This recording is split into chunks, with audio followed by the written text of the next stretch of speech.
Hey everyone, welcome back to creative coding lab. आज हम जो टॉपिक डिस्कस करने वाले हैं वो है layouts and templates. Layout and templates both are very important files. इनका यूज हम यूआई क्रिएट करने के लिए करते हैं। हमने लास्ट क्लास में राउटिंग पढ़ा था, राइट? और राउटिंग में हमने page dot JS file create की थी और उसी के अकॉर्डिंगली हमने राउट क्रिएट किया था। लेआउट एंड टेम्पलेट का यूज़ क्यों होता है, ये फाइल कितने इंपॉर्टेंट है, क्या काम इनमें हम कर सकते हैं, उसी को हम आज डिस्कस करेंगे। और कुछ चीज़ें मैं आपको बताऊंगा कोड में जाके कैसे इन फाइल्स का यूज़ करते हैं, कैसे हम इनको शेयर्ड यूआई बना सकते हैं। अगर हम कोई फोल्डर क्रिएट करते हैं तो उसके अंदर हम कैसे लेआउट को डिफाइन करेंगे, ये क्लास डिस्कस करेंगे। तो स्टार्ट करते हैं। पहले मैं कोड पे आपको ले जाऊंगा और कोड में रन करके अगर दिखाऊं आपको तो कुछ ये ऐसा दिखता है। अभी मैंने ये बनाया है, इसको मैं समझाता हूँ। अब मैंने ये यूआई कैसे क्रिएट किया हुआ है, ठीक है?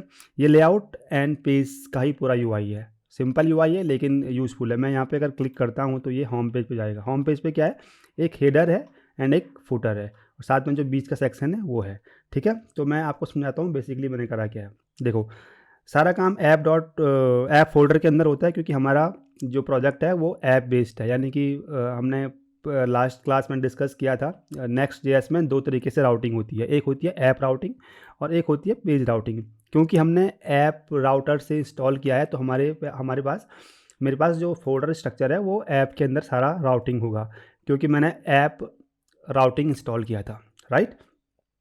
अब मैं आपको समझाता हूँ मैंने वो यूआई कैसे क्रिएट किया हुआ है। सबसे पहले अगर आप ऐप फोल्डर के अंदर जाओगे तो इसके अंदर दो फोल्डर है, एक कॉमन फोल्डर है और एक डैशबोर्ड फोल्डर है। इसको थोड़ा ध्यान से समझना। कॉमन फोल्डर के अंदर आप जाओगे तो यहाँ पे एक फुटर है, एक हेडर है, हेडर फोल्डर है। एंड डैशबोर्ड के अंदर जाओगे तो side bar and user details एक फोल्डर है, ठीक है? अब कॉमन के अंदर फुटर के अंदर page dot T S x है जो कि इंडेक्स का काम करता है। हेडर के अंदर भी page dot T S x है। इसके अंदर हमारे पास क्या है, एक एच टी एम एल है और एक रिएक्ट का कंपोनेंट है। साथ में अगर आप फुटर पे जाओगे तो सेम ही है, फुटर का कंपोनेंट है एंड मार्कअप है, राइट? ये हो गए कॉमन फोल्डर की बात। अब आप डैशबोर्ड के अंदर आओगे, डैशबोर्ड के अंदर भी सेम चीज़ें हैं। साइड बार है, साइड बार फोल्डर के अंदर page dot T S x file है। देन यूजर डिटेल्स फाइल के अंदर page dot T S x file है, जिनके अंदर हमारे पास मार्कअप होता है, राइट? अब आप देखोगे डैशबोर्ड के अंदर एक फाइल है layout dot T S X and page dot T S X. अब layout dot T S X में क्या हो रहा है, page dot T S X में क्या हो रहा है, मैं आपको समझाऊंगा। और लेआउट का काम क्या होता है, लेआउट फाइल किस काम की आती है, उसी के रिगार्डिंग ये क्लास होगी। मैं आपको समझाता हूँ बेसिकली हुआ क्या है। सबसे पहले हम जो रूट लेआउट है, ये वाला लेआउट देखो, हमारे पास ऐप फोल्डर के अंदर एक layout dot T S x file होती है जो कि बहुत रिक्वायर्ड है, ये होनी ही चाहिए, राइट? अगर आप बिल्ड बनाओगे और जब बिल्ड अगर आप इस फाइल को क्रिएट नहीं करते हो तो बिल्ड के टाइम पे ये फाइल ऑटोमेटिकली क्रिएट हो जाती है। और एक page dot T S x file है जो कि राउट होता है, जो मैंने आपको लास्ट क्लास में समझाया कि ये किस तरीके से काम करता है। अब देखिए मैं इस को समझाता हूँ। देखो, अभी जो होम का है ये टेक्स्ट है, वो टेक्स्ट यहाँ पे आप देखोगे ये टेक्स्ट है, ठीक है? ये टेक्स्ट जो हमारा एच टी एम एल है, पेज है, यानी कि जो रूट डोमेन है उस पर चल रहा है।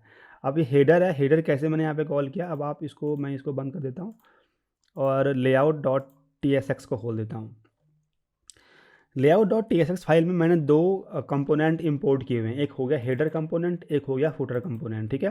यानी कि हेडर कंपोनेंट ये है एंड फुटर कंपोनेंट ये है, और ये इंपोर्ट किया है और नीचे इनको कॉल किया हुआ है, राइट? और चिल्ड्रन क्या है, ये चिल्ड्रन एज ए प्रॉप हम यूज़ कर रहे हैं, यानी कि इसके अंदर हम वो कंटेंट लेके आएंगे जो page dot T S x के अंदर होगा, ठीक है? तो बेसिकली क्या होता है, लेआउट के अंदर हम रैप करते हैं page dot T S x को। ये बात थोड़ा ध्यान से समझना। हम जब भी कोई राउटर बनाते हैं किसी फोल्डर के अंदर, कोई मान के चलो आपके पास कोई अबाउट अस का पेज है, राइट? और अबाउट अस का पेज आपको बनाने के लिए आपको अबाउट अस का एक फोल्डर क्रिएट करना होगा और उस फोल्डर के अंदर आपको page dot T S X या page dot J S file डालनी होगी। तो वो पेज जो पेज आप बना उसके अंदर डालोगे तो वो एज ए इंडेक्स फाइल काम करेगा, यानी कि आप अबाउट अस के अंदर जो कंटेंट इसके अंदर डालोगे वो चलेगा, ठीक है?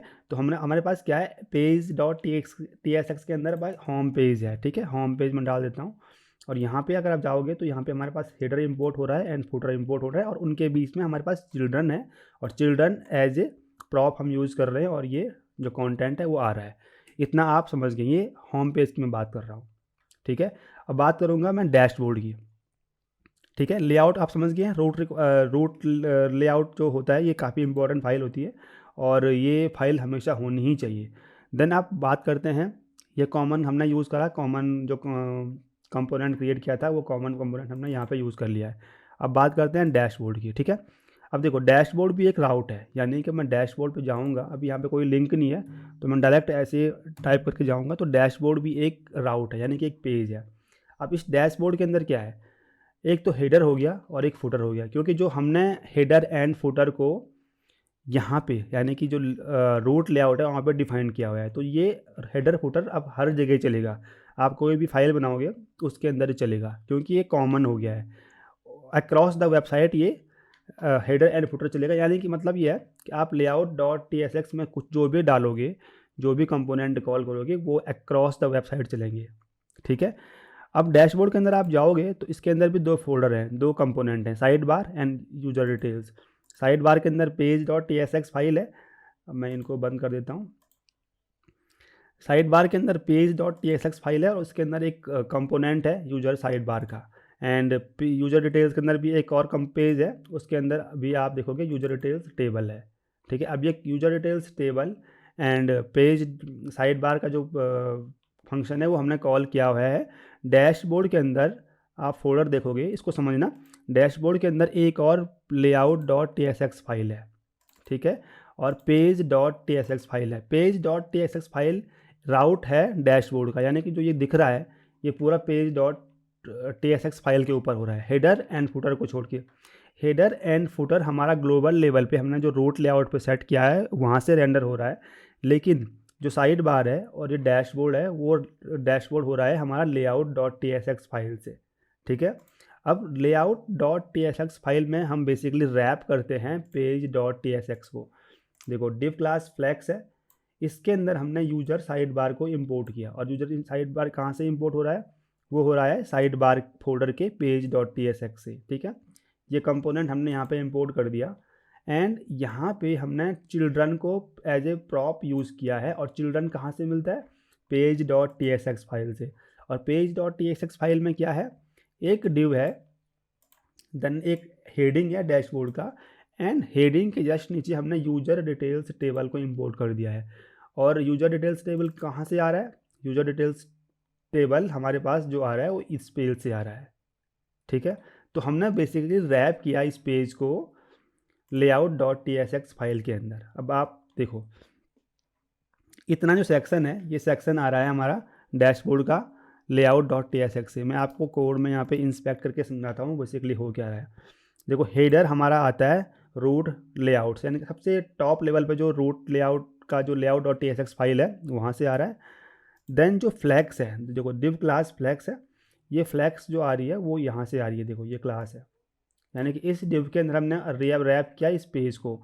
अब देखो ये फ्लैक्स के अंदर हमारे पास क्या है, ये जो W64 है, यानी कि यूजर साइड बार है, और यूजर साइड बार कहाँ से मिल रहा है हमको, इस पेज से मिल रहा है, जो कि ये क्लास हमने यहाँ पे डाली हुई है, देखो ये क्लास वो है, ठीक है।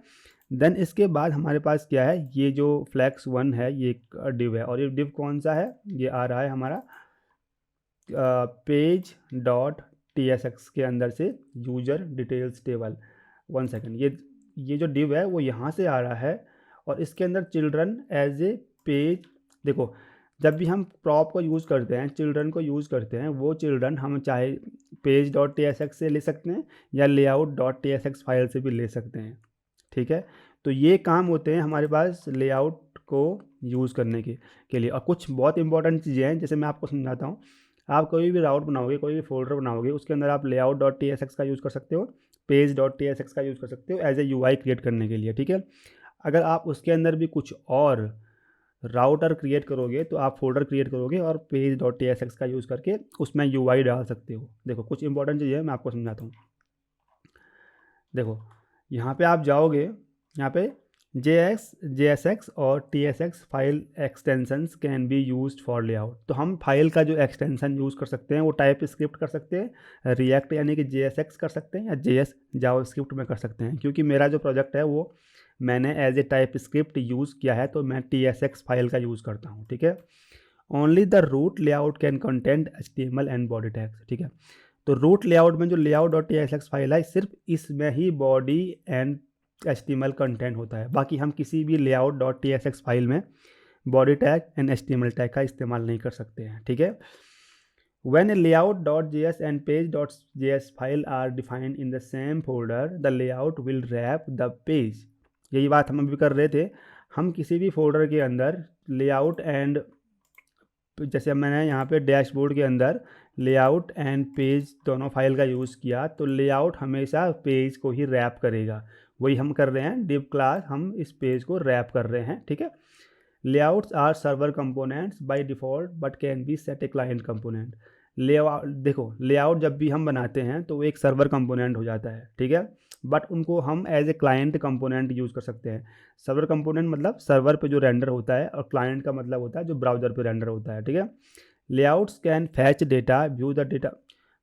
ओके, हम इनमें डेटा फैचिंग भी कर सकते हैं आपस में, ठीक है। तो ये तमाम से चीज़ें हैं, टॉपिक्स हैं, इनको आप एक बार ज़रूर देखिए, और इनका यूज़ हम बेसिकली क्यों करते हैं ये एक पढ़ने के लिए है, आप पढ़िए। देन टेम्पलेट्स क्या होता है, देखो टेम्पलेट्स भी सेम होता है एज जैसे हम लेआउट बनाते हैं, लेकिन इसमें क्या होता है, हम जो स्टेट्स होती हैं वो हम मेंटेन नहीं करते हैं। लेआउट में हम स्टेट मेंटेन करते हैं। मेंटेन का मतलब क्या है, हम अगर ब्राउज़र पे जाएंगे और यहाँ पे मैं डैशबोर्ड के बाद यहाँ पे साइड बार भी एक राउट था, मैंने यहाँ पे बनाया था। यहाँ पे मैं क्लिक करूँगा तो ये साइड बार आपको यहाँ पे दिखेगा, देखो ये साइड बार। मैं इसको बैक करूँगा तो ये पिछले स्टेट पे जाएगा, ठीक है। तो ये मेंटेन स्टेट को मेंटेन करता है कौन, नैव मेंटेन कर सकता है कौन, layout dot JSX file. Template dot JSX file वैसा नहीं करती है, ठीक है। टेम्पलेट भी सेम ही होता है। हम बहुत रेयर केस में जब हम यूज इफेक्ट हुक का यूज इफेक्ट या यूज जो दूसरे जो हुक्स हैं उनके यूज़ में तो हम टेम्पलेट डॉट JS फाइल का यूज़ करते हैं, ठीक है। इसको हम आगे पढ़ेंगे, जब अगर हमें कभी इन फ्यूचर बनाना पड़ेगा तो हम ज़रूर बनाएंगे, ठीक है। फाइल सेम होती हैं, हम लेआउट सेम फोल्डर में यूज़ कर सकते हैं। Layout dot TSX, template dot TSX या पेज डॉट TSX हम फोल्डर में ऐड कर सकते हैं, ठीक है। अब बात करते हैं मेटा डेटा की। You can modify the head HTML element such as title and meta using the metadata API। Metadata can be defined by exporting metadata object और generate metadata function in A layout dot JS और page dot JS file, ठीक है। सो हम इसको import करके as a Meta data डाल सकते हैं अपने फाइल में। एक्टिव नैव लिंक्स, ओके, ये हम यूज पाथ नेम हुक का यूज़ करके हम लिंक का भी ऐड कर सकते हैं। जैसे सपोज करो हम यहाँ पे जो लॉगिन है, इस लॉगिन पे लिंक लगाना है, तो हम जो ये हुक है यूज पाथ नेम, इसका हम यूज़ करके इंपोर्ट करके ऐसे link class name link path name active ये हम डाल सकते हैं, ठीक है। तो ये था लेआउट का यूज़ करना, लेआउट एंड टेम्पलेट का यूज़ करना। आप प्रैक्टिस कीजिए, कोड को देखिए समझिए, क्योंकि ये टॉपिक काफ़ी इंपॉर्टेंट है। और आगे वाले जो क्लासेस हैं इनमें हम बाकी की चीज़ें डिस्कस करेंगे, वन बाय वन डिस्कस करेंगे, ताकि समझने में आसानी हो, करने में आसानी हो। आप देखो, आप HTML क्रिएट कीजिए, ऐसे कुछ एक Next.js का प्रोजेक्ट क्रिएट कीजिए अपने सिस्टम पे, और उसमें प्रैक्टिस करते रहिए, क्योंकि इसमें जो ऐप राउटिंग है थोड़ा कन्फ्यूजिंग होता है, लेकिन अगर आप प्रैक्टिस करोगे तो आपको ईजिली समझ में आ जाएगा ये कैसे काम करता है, ठीक है। आई होप आपको समझ में आया होगा। अगर आप चैनल पे नए हो तो प्लीज़ शेयर कीजिए, सब्सक्राइब कीजिए, कमेंट्स कीजिए। मिलते हैं नेक्स्ट वीडियो में, तब तक के लिए बाय।